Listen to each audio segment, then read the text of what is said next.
할렐루야. 이 시간에 하나님의 은혜가 있을 줄 믿습니다. 하나님의 은혜라는 제목으로 말씀을 전하고자 합니다. 이 사도행전은 많은 변화를 이야기하고 있습니다. 복음을 듣고 성령을 받게 되면 사람은 변하게 되어 있죠. 생각이 변하고 보는 게 달라집니다.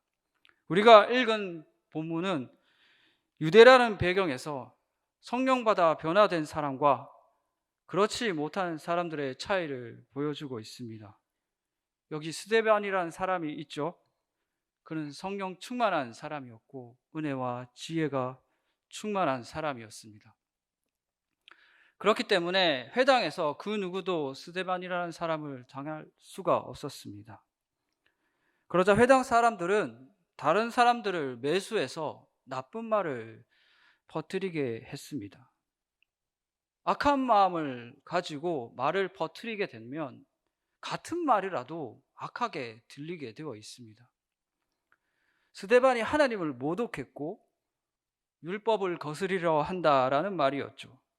그 말을 들은 대제사장은 스데반에게 그 공회에다가 불러놓고 묻습니다. 이 말이 사실이냐라고 묻죠. 스데반에게 묻는 대제사장의 의도는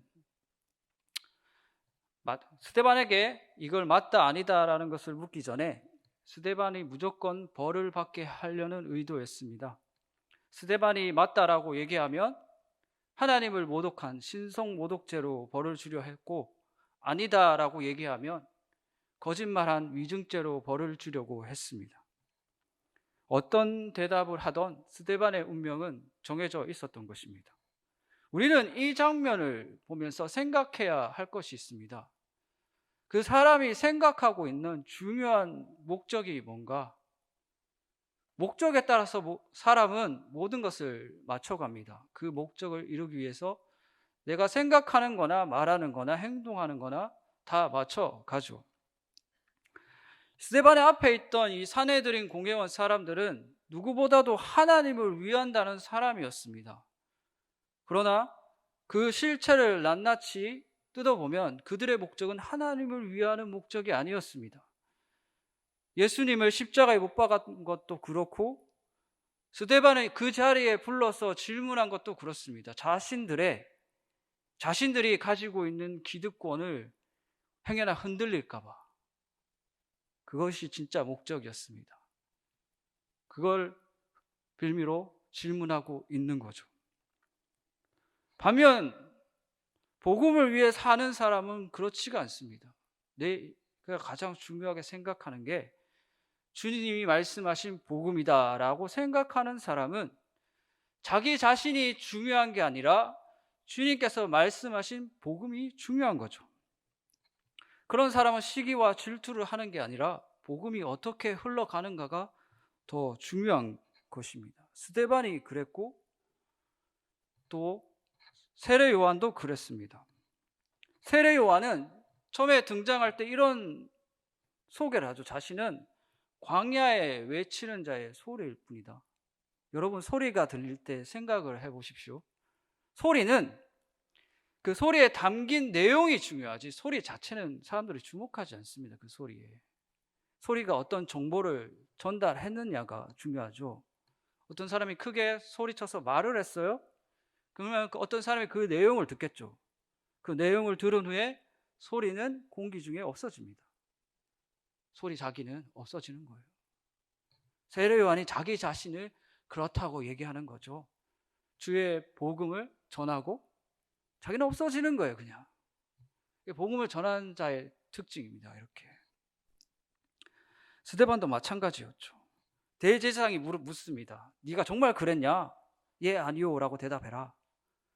그런데 스데반은 그렇게 대답하지 않고 아브라함부터 지금까지에 있는 유대 역사에 대해서 이야기를 합니다. 우리 말씀 같이 보도록 하겠습니다. 말씀 사도행전 7장 2절 말씀입니다.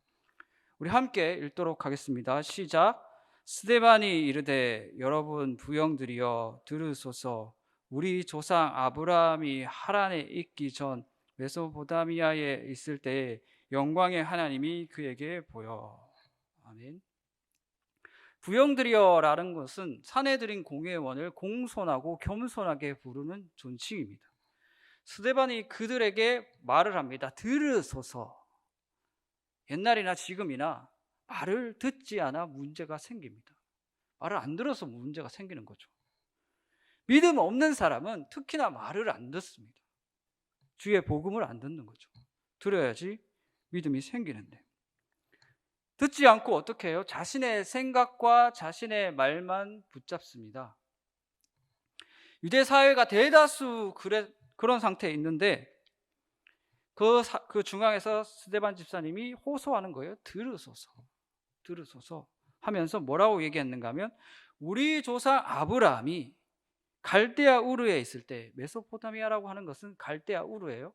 갈대아 우르에 있을 때 하나님이 그에게 나타나셨습니다 라고 이야기하죠. 여러분, 스데반 집사님이 사내들인 공회원 앞에서 이렇게 먼저 입을 뗀 중요한 이유가 있습니다. 중요한 이유. 갈대아 우르에 있는 아브라함에게 하나님이 먼저 찾아오셨다. 여러분, 갈대아 우르라고 하는 것은 우상 숭배가 가득한 곳이었습니다. 죄악이 가득한 곳이었습니다. 그런 곳에 있는 사람은 그렇다는 겁니다. 아브라함도 그랬다는 거죠. 아브라함이 뭐가 뛰어나고 잘나서 믿음의 조상이 된 게 아니고 하나님이 먼저 찾아오셔서 은혜를 주셨다는 겁니다. 스데반 집사님 이걸 첫 대목에서 얘기하는 거예요. 너희들이 그렇게 추앙하는 믿음의 조상 아브라함 자체가 뛰어나서 그런 게 아니다. 하나님이 먼저 은혜를 주셨다. 우상 숭배만 일삼는 그 갈대아 우르에서 불러내 주셨다는 거죠. 그리고 스데반 집사님은 그것을 쭉 역사적으로 계속해서 얘기합니다. 이삭을 얘기하고 그다음에 야곱을 얘기하고 야곱 다음에 요셉을 얘기하죠. 요셉 또한 그러한 인생이었습니다. 형들에게 버림받고 끝없이 거부당하고 배신당하는 인생, 그런 인생이었죠. 거부당하고 버림받는 인생이 얼마나 서러웠을까요? 요셉이 총리가 됐을 때 형들이 자기에게 찾아왔을 때 요셉은 형들을 다시 보내고 자기 방에 들어가서 웁니다. 그때 울었을 때 무슨 생각했을까요? 자기 어렸을 때 거부당하고 버림받았을 때 그 서러웠던 게 떠올랐겠죠. 그리고 하나님의 위로가 떠올랐습니다. 여러분, 서러움과 위로가 동시에 밀려오면 웁니다. 남자라고 어쩔 수 없는 거죠. 남자도 울게 되어 있습니다. 여태까지 그때 하나님이 보여주신 꿈이 정말 진짜였구나. 나는 혼자가 아니었어. 그 어렵고 힘든 그 시절 나 혼자 버텨왔던 게 아니라 하나님이 나와 함께 계셨다는 게 그때 확증이 되는 거예요. 그래서 위로가 몰려오는 거죠. 내 인생 헛된 인생이 아니었다. 나는 혼자가 아니었다. 하나님의 은혜로 여기까지 올 수 있었다. 요셉은 알게 됐던 거죠. 그래서 막 우는 거예요. 그리고 그토록 억울하고 부정당했던 인생을, 형들한테 버림받았던 그것을 용서할 수가 있게 되는 거죠. 하나님이 말씀하셨으니까, 하나님이 나와 함께 계셨으니까 용서할 수 있었던 겁니다. 여기 사내들인 공회원 앞에 섰는 스데반도 마찬가지입니다. 스데반에 앞서 예수님이 제일 먼저 그런 거부를 당했죠. 유대민족 전체에게 거부를 당하고 버림을 받고 배신을 당했습니다. 제자들에게. 스데반도 마찬가지죠. 여러분 아시겠지만 곧 이후에 스데반 집사님도 돌 맞아 순교하지 않습니까?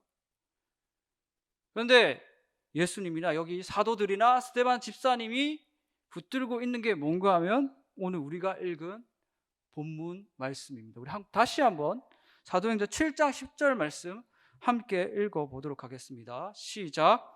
그 모든 환난에서 건져내사 애굽 왕 바로 앞에서 은총과 지혜를 주심에 바로가 그를 애굽과 자기 온 집의 통치자로 세웠느니라. 아멘. 그 모든 환난에서 건져내사 하나님께서 구해 주신다는 겁니다. 하나님께서 사람마다 각기 사람마다 주님의 일을 감당할 때 깨어지는 게 있습니다. 저도 마찬가지지만 여러 가지 삶에 깨어진 부분이 있고 예수 믿고 살아가면서 힘든 부분이 많이 있습니다. 상처받고 버림받고 배신당하는 삶이 있습니다. 그때마다 우리는 부르짖어야 하는 거죠. 살려주십시오. 주님, 나 좀 살려주십시오. 그런 자에게 하나님의 은혜가 임할 줄 믿습니다. 하나님, 나는 하나님 은혜가 아니면 살 수가 없습니다. 지금 이 일을 감당할 수가 없습니다. 하나님, 내게 은혜를 베풀어 주시옵소서. 요셉이 그런 심정으로 살아왔던 거예요. 여기 스데반도 마찬가지고. 그래서 자기가 어떻게 될 줄 알면서도 복음을 담대하게 선포하는 거죠. 그래서 구해 주실 줄 믿으니까. 스데반 집사님은 계속해서 이야기합니다. 요셉의 후손들이 잊혀질 때쯤 모세라는 아이가 태어납니다. 애굽 왕이 사내 아이들은 그때 다 죽이라고 얘기했죠. 어머니는 이 아기를 숨기면서 키웁니다. 그리고 나중에 아이의 울음소리가 커지자 어쩔 수 없이 이제 그 작은 갈대 상자에 아기를 담아서 띄워보내죠. 그때 갈대 상자 보면 그 갈대 상자의 이름을 테바라고 합니다. 테바. 방주하고 똑같은 단어를 쓰죠. 방주. 출애굽기 2장 3절 말씀에 이렇게 쓰여져 있습니다. 더 숨길 수 없게 되매 그를 위하여 갈대 상자를 가져다가 역청과 나무 진을 칠하고 아기를 거기 담아 나일 강가 갈대 사이에 두고. 이 테바는 스스로 저을 수 있는 노가 없습니다. 그리고 바람이 불었을 때 움직일 수 있는 돛도 없습니다. 그냥 그 물이 떠내려 가는 대로 흘러가는 거예요. 배는 그렇게 흘러가야 되는 게 바로 테바입니다. 무슨 말이냐 하면 하나님의 손안에 있다는 거죠. 하나님의 손안에. 어머니는 그러한 심정으로 아기를 그 강물에 띄웠던 겁니다. 기도하는 심정으로. 하나님 우리 아이를 부탁합니다. 하나님 우리 아이를 살려주십시오. 하나님 우리 아이를 부탁합니다. 그렇게 띄웠던 거죠. 여러분 그 장면을 한번 생각해 보십시오. 그 나일 강가에 강물이 흘러갑니다. 거기 아기가 떠 있어요. 그리고 갈 때 그 숲이 있고 그 다음에 바람이 흔들리겠죠. 그 다음에 그 강물 안에 뭐가 있을지 어떻게 압니까? 그런데 그 모든 것이 이 아이를 건드리지 못합니다. 왜냐하면 그 모든 것이 하나님의 통치 아래 있기 때문에 그렇습니다. 아기는 하나님의 은혜 안에 있었습니다. 공주가 올 때까지 그 어떤 것도 아기를 건들 수가 없었습니다. 그 공주가 아기를 건져내죠. 우리 또한 이럴 때가 많이 있습니다. 인생에서 내가 알지 못하고 알 수 없는 영역에 가야 하는 거죠. 마치 발이 닿지 않는 물에 들어가듯이 말입니다. 특히나 자녀를 키우신 분이라면 이러한 심정이 더 크지 않습니까? 자녀를 키워서 새로운 환경에 보내야 하는 거예요. 여기에는 다 키워서 이제 손자도 보신 분 계시겠지만 그 자녀를 이제 어린 자녀를 키우다 보면 아이가 학교를 가게 되고 또 대학교를 가게 되고 남자들은 대학교를 나와서 군대를 가게 됩니다. 저희 형이 어디를 갈 때는 안 그랬는데 꼭 제가 어디를 가면 저희 어머니가 병원에 입원하셨습니다. 제가 대학 갈 때도 어머니가 병원에 입원하셨고 제가 군대 갈 때도 어머니가 병원에 입원하셨습니다.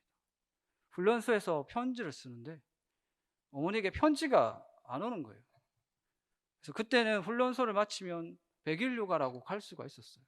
100일 휴가를 가니까 어머니가 큰 병을 앓으셔가지고 병원에 한 달 넘게 입원하셔가지고 혹시나 제가 군대에서 훈련 받다가 걱정할까봐 하나도 알리지 말라고 했던 거예요. 가족들한테.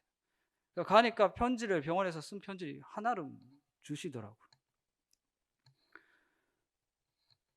그만큼 형보다 제가 못 믿어왔던 거죠. 연약하고. 그러니까 제가 아는 어떤 목사님께서 이런 말씀을 해 주셨습니다. 모세의 갈대 상자 설교를 마치고 어떤 자매에게 쪽지를 받았답니다. 그 동영상을 올렸는데 거기 댓글을 인터넷상에 쓰셨다는 거죠. 그 자매가 이렇게 얘기했답니다. 목사님, 제 나이 20대 때 저희 어머니가 돌아가셨습니다. 어머니는 예수님을 참 사랑하시던 분이셨습니다. 그런데 저는 그렇지 못했습니다. 어머니 보시기에 저는 부족하고 신앙생활도 제대로 못했습니다. 그때 어머니께서 돌아가실 때 저를 향한 마음을 저는 이제서야 깨닫습니다.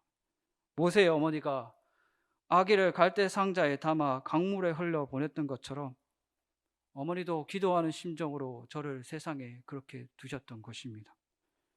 저를 하나님께 부탁하는 심정으로 말이죠. 제 나이 30이 되고 40이 된 지금도 저는 아직도 주님을 예배하는 자리에 있습니다. 어머니께서 하신 기도를 주님께서 들어주셨던 것입니다. 모두 다 하나님의 은혜입니다 라고 어떤 자매가 쪽지를 줬다는 거죠. 하나님의 은혜 때문에 어머니는 그 어린 딸을 두고 하늘날 올라가야 되는데 하나님께 맡겼던 거죠. 주님은 지금도 은혜 베푸시기를 원하십니다. 믿음으로 맡기신다면 주님의 은혜가 여러분을 살리고 또한 여러분의 자녀들을 살릴 줄 믿습니다. 세 번째로, 그렇게 자란 모세가 자신의 힘으로 동족을 구하려다가 그만 도망자 신세가 됩니다. 광야에서 40년 동안 떠돌면서 양을 치죠. 그리고 하나님의 부르심을 받는 장면이 있습니다. 우리 말씀 같이 읽도록 하겠습니다. 사도행전 7장 30절 말씀입니다. 시작. 40년이 참에 천사가 시내산 광야 가시나무 떨기 불꽃 가운데서 그에게 보이거늘. 아멘. 떨기나무는 이집트 시내산에 흔히 볼 수 있는 것입니다. 아카시아과 나무인데 키가 작고 가시가 있어요. 그리고 히브리명은 세네 또는 페델카도시라고 얘기하는데, 세네는 연약하다라는 뜻을 가지고 있어요. 작고 연약하다, 그런 뜻을 가지고 있어요. 10년 전에 제가 편의점에서 알바할 때가 있었습니다. 그때 야간 알바를 했었는데 이 말씀을 듣고 참 감명이 깊었습니다. 그때 저를 주님께서 부르셔가지고 제가 한참 생각을 하고 있을 때였습니다. 그때 성경을 읽으면서 이제 묵상을 하고 있는데 모세 앞에 그 가시나무가 있고 가시나무에 불이 붙었잖아요. 저는 그 가시나무가 바로 저 같더라고요. 작고 연약하고 가시가 나고 어디 뭐 장작으로 쓰려고 해도 아무 때도 쓸 데가 없고 쓸모가 없죠. 누가 나를 도와주려고 해도 가시 때문에 그 사람을 찌르고 이웃에 상처 주고 가족에게 상처 주고 꼭 그 가시나무가 저 같더라고요. 근데 그 쓰잘데기 없는 가시나무에, 떨기나무에 불이 붙더라고요. 그때 저는 참 감동받았습니다. 아, 불이 붙으니까 갈 수 있겠구나, 그런 생각을 했거든요.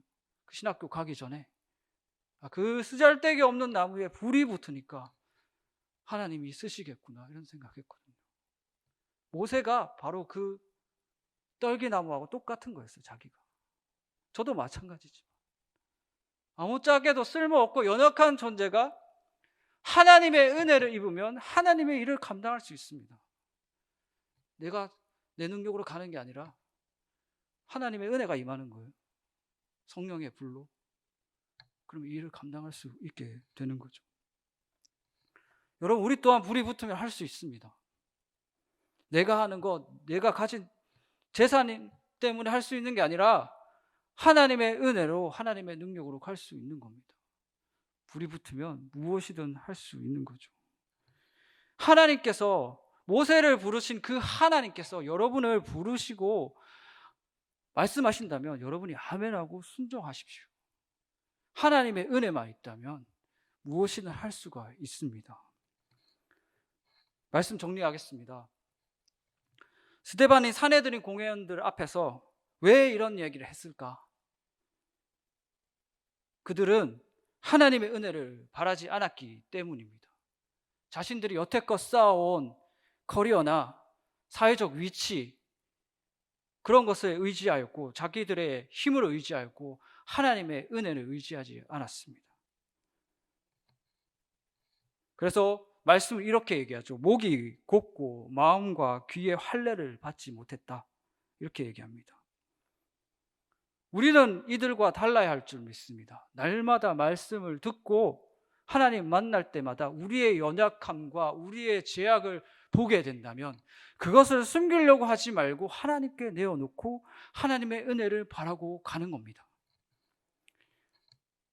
그래서 날마다 구하는 인생, 날마다 하나님과 동행하는 인생, 얼마나 큰 복을 받는 인생이 될까요? 여기 스데반 집사님이 바로 그러하였고 이후에 믿음의 조상들이 그러하였습니다. 우리 또한 그런 은혜를 바라며 살아가는 그런 복된 성도가 되시기를 주님의 이름으로 축원드립니다.